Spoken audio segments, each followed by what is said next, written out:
హారిక, నువ్వేంటమ్మా మీ నాన్న అమ్మ ఎట్లా చనిపోయారు? హెల్త్ విషయాలమ్మా. ఎప్పుడమ్మా ఎప్పుడు చనిపోయారు?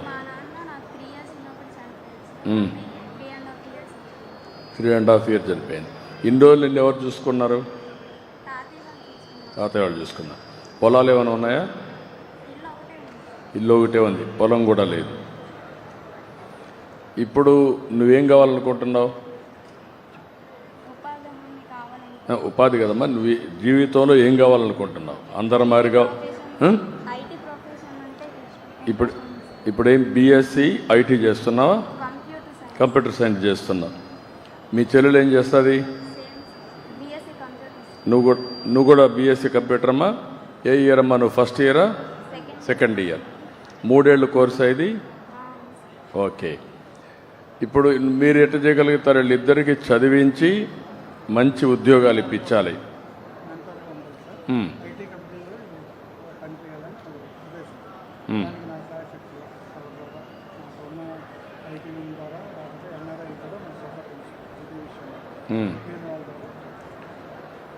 ఓకే. ఇప్పుడు ఈ పిల్లలను చూశారు. తల్లిదండ్రులు చిన్నప్పుడే చనిపోవడం,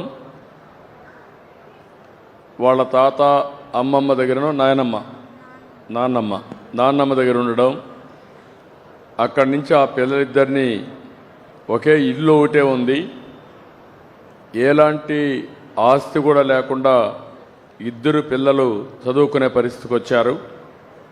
వాళ్ళకు కూడా ఒక ఆశ, ఒక కోరిక, మేము కూడా బాగా చదువుకోవాలి, బీఎస్సీ కంప్యూటర్ చేయాలి, తర్వాత ఐటీలో ప్రావీణ్యత రావాలి, ఇక్కడే విశాఖపట్నంలో వచ్చే ఐటీ కంపెనీల్లో మేము కూడా పనిచేయాలని హారిక కానీ వాళ్ళ చెల్లెలు కానీ ఒక కోరికతో ఉన్నారు.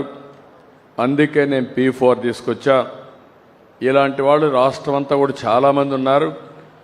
అందుకే ఇప్పుడు ఎవరైతే మెంటర్గా ఉండే సాయిరాజు గారు వాళ్ళిద్దరినీ బాగా చదివించే బాధ్యత, వారికి ఉద్యోగం వచ్చే వరకు అండగా ఉండే బాధ్యత తీసుకున్నారు. వాళ్ళని మనస్ఫూర్తిగా అభినందిస్తున్నా. ధన్యవాదాలు. ఇది ఒక నూతనమైన కాన్సెప్ట్ నేను తీసుకున్నాను. ఒకప్పుడు జన్మభూమి పెట్టాను. జన్మభూమి పెట్టి ప్రపంచంలో ఉండే తెలుగు వాళ్ళందరినీ రమ్మని మీ గ్రామం పిలుస్తూ ఉంది.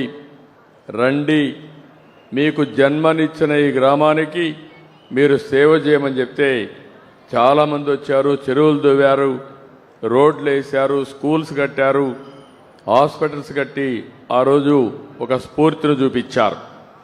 ఇప్పుడు నేను ఆలోచించింది, మనతో పుట్టిన వాళ్ళు కొంతమంది ఇబ్బందుల్లో ఉన్నారు. ఈ పిల్లల్ని మీరు చూశారు. నేను ఈరోజు సూపర్ 6 తీసుకొచ్చాను. అనేక సంక్షేమ కార్యక్రమాలు పెట్టాం. అందరికీ న్యాయం చేయాలనుకుంటున్నాం. అయినప్పటికీ కూడా ఇలాంటి పిల్లలు మీరు చూస్తే వీళ్ళు దాంట్లో ఆ స్కీమ్లో పెన్షన్లు రారు. తల్లికి వందనంలో కూడా బీఎస్సీకి వచ్చారు కాబట్టి తల్లికి వందనం రారు. అంటే ఆ స్కీములు కూడా వర్తించవు. కానీ పేద కుటుంబం. అలాంటి వారందరికీ న్యాయం చేయడం కోసం ఆర్థిక అసమానతను తగ్గించడానికి అందరికీ పిలిపించా. దేవుడు మిమ్మల్ని చల్లగా చూశాడు.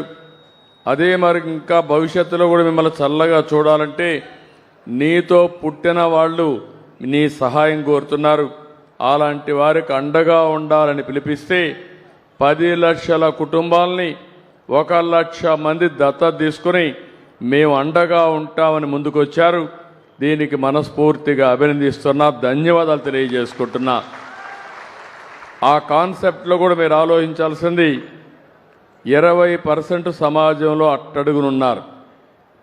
10% సమాజంలో పైకి వచ్చారు.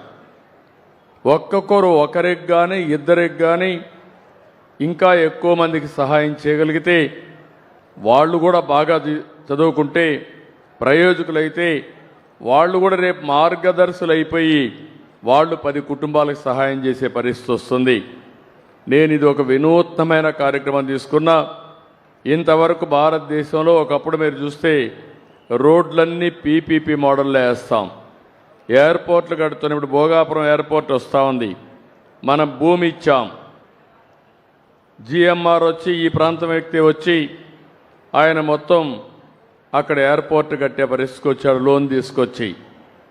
అంటే దానివల్ల ఆయనకు ఆదాయం వస్తుంది, లోన్ రీపే చేస్తాడు. నేను ఇప్పుడు ఆలోచించింది, మీరు బాగుపడ్డారు, మీ బాధ్యత కూడా ఉంది. నీ శక్తిని బట్టి ఒక 500-1000 కుటుంబాలు తీసుకుని వాళ్ళని కూడా అన్ని విధాలా పైకి తీసుకొచ్చే బాధ్యత వాళ్ళు తీసుకోవాలని చెప్పి కోరాను.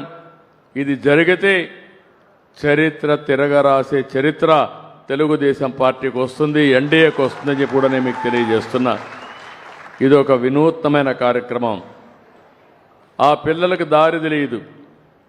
వాళ్ళ అమ్మ నాన్న వాళ్ళ తాత నాన్నమ్మ ఉన్నారు, కానీ వాళ్ళకు కూడా ఏం తెలియదు ఆ వయసులో. ఎవరో తెలిసిన వ్యక్తి బాగా చదువుకోమని, అదే మరిగా ఈరోజు కళా వెంకటరావుతోనో ఇలాంటి పరిచయాలు ఉంటాయి, ఆ పరిచయం పెట్టుకొని అదే మరి మా కలెక్టర్ కూడా పనిచేస్తాడు. ఉద్యోగం ఇప్పించగలిగితే ఈ పిల్లల జీవితాలు బాగుపడమే కాకుండా ఇంకొక 10 మందికి సహాయం చేసే శక్తి సామర్థ్యం ఈ పిల్లలకు రావాలనేది నా ప్రగాఢ ఆకాంక్ష. అందుకే ఇప్పుడు ఈ కార్యక్రమాన్ని మనస్ఫూర్తిగా స్వాగతం పలుకుతూ మరొకసారి ఇద్దరికి కూడా అమ్మా నాన్న లేదు, ఒక ఇల్లు మాత్రం ఉంది, ఇద్దరికి ఒక పని చేస్తాను. ఎందుకంటే మళ్ళా ఆయన సహాయం చేసి జీవితంలో స్థిరపడినా కొద్దిగా వెసులుబాటు ఉండాలని ఒక్కొక్కరికి 3 లక్షల రూపాయలు ఫిక్స్డ్ డిపాజిట్ వేసి రేపు ఏదైనా అవసరమైతే జీవితంలో స్థిరపడడానికి ఆ డబ్బులు ఉపయోగించుకున్నట్టుగా ఇద్దరి పిల్లలకు అండగా ఉంటానని చెప్పి మీ అందరికీ తెలియజేస్తున్నా. Thank you. ఓకే అమ్మా, బాగా చదువుకుంటావా? మీ చెల్లెలు కూడా బాగా చెప్తావా? చెప్పు, అందరికీ చెప్పు. అందరికీ ఒక మాట చెప్పు, నువ్వు నేను బాగా పైకి వస్తానని చెప్పు. నువ్వు ఈ ఊర్లో ఉంటాగా నిన్ను చూస్తారు వాళ్ళు రేపటి నుంచి. నీలో ఒక సంకల్పం రావాలి, ఒక పట్టుదల రావాలి. నువ్వు మీ చెల్లెల కంటే పెద్దదానైనప్పుడు బాధ్యత తీసుకోవాలి. ఆ అమ్మాయికి కూడా గైడ్ చేసి ఇద్దరు జీవితంలో బాగా సెటిల్ అవ్వాలని ఒక సంకల్పం తీసుకుని నీకు ఏ ప్రాబ్లం ఉన్నా కలెక్టర్ని గలవు. అదే మరిగా రాజుగారు ఉన్నారు, నీకు అన్నీ చేస్తారు, పైకి రావాలి. ఆ మాట చెప్పి వస్తానని చెప్పి పైకి బాగా కష్టపడతాను. నేను బాగా చదువుకొని మంచి జాబ్ తెచ్చుకొని మా చెల్లిని బాగా చూసుకుంటాను. మీ చెల్లెలు చూసుకోవాలి, మీ తాతని మీ నాన్నమ్మని కూడా చూసుకోవాలి. మళ్ళీ మర్చిపోవద్దు ముసలాళ్ళని. ఓకే, చూసుకుంటావా? నమ్మకమేనా? ఓకే అమ్మా, good. I wish all the best. May God bless you. ధన్యవాదాలు సార్. మా P4 టీంకి, ఎండిఓ గర్వీడి గారికి,